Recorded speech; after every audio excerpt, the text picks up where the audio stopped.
Papa raconte Versailles. Nous voici en 1623. Louis XIII, le roi de la France, aime chasser les loups et les cerfs dans les bois autour de Versailles. Souvent, le roi dort à l'auberge du village. Pas très confortable. Pour être mieux logé, il décide de faire construire un petit pavillon de chasse. Plus tard, son fils Louis XIV vient parfois en famille dans cette jolie maison de campagne. Le nouveau roi a envie d'agrandir et d'embellir le domaine. Il demande à l'architecte Louis Levaux d'ajouter des bâtiments au premier château. Quel chantier! Des milliers d'ouvriers y travaillent.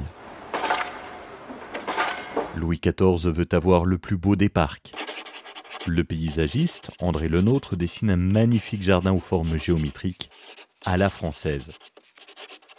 Il y a aussi des coins plus secrets, comme le labyrinthe ou les bosquets. Plus de 300 statues sont disséminées dans la verdure.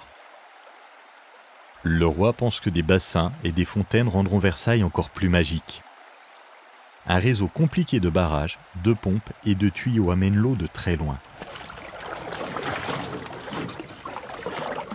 En été, Louis XIV et la reine Marie-Thérèse naviguent sur le Grand Canal.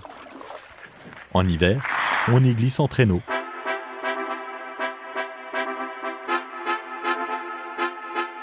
Avec ce somptueux château, Louis XIV veut montrer sa puissance au monde. Il décide de vivre à Versailles avec sa cour, les nobles du royaume. On l'appelle le roi Soleil. Le voici qui reçoit des ambassadeurs étrangers dans la galerie des glaces. Éblouissant.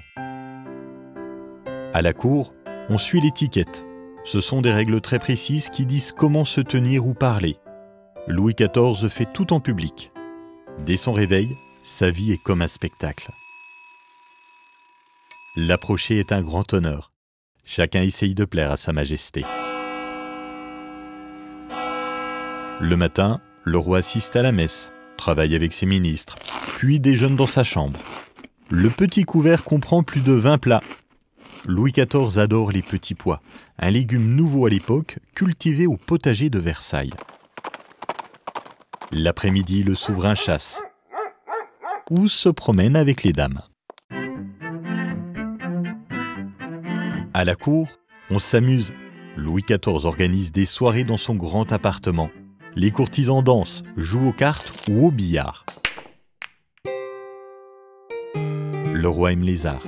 Il commande des pièces de théâtre, des ballets, des tableaux et des sculptures aux plus grands artistes de son temps. Avec plus de 2000 pièces, Versailles est immense, mais bien trop petit pour ses 15 000 occupants. La foule se presse.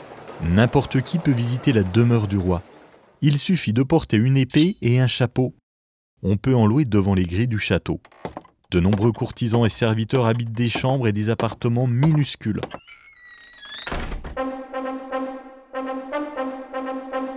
Après Louis XIV, 2 rois se succèdent. Louis XV fait aménager de plus petites pièces pour lui et ses proches. Il n'aime pas l'étiquette imposée par son arrière-grand-père, le roi Soleil. Dans le parc, il fait construire le petit Trianon pour l'offrir à une dame qu'il aime.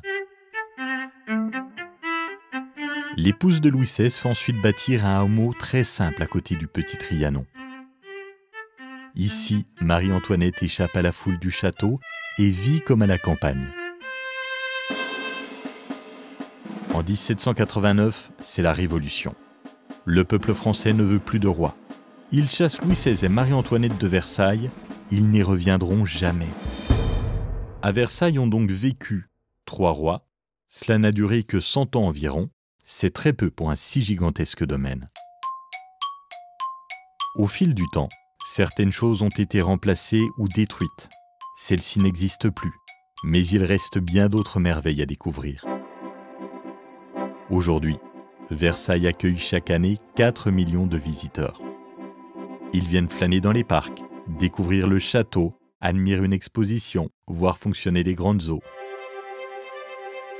Pour t'imaginer au temps du roi Soleil, suis le guide.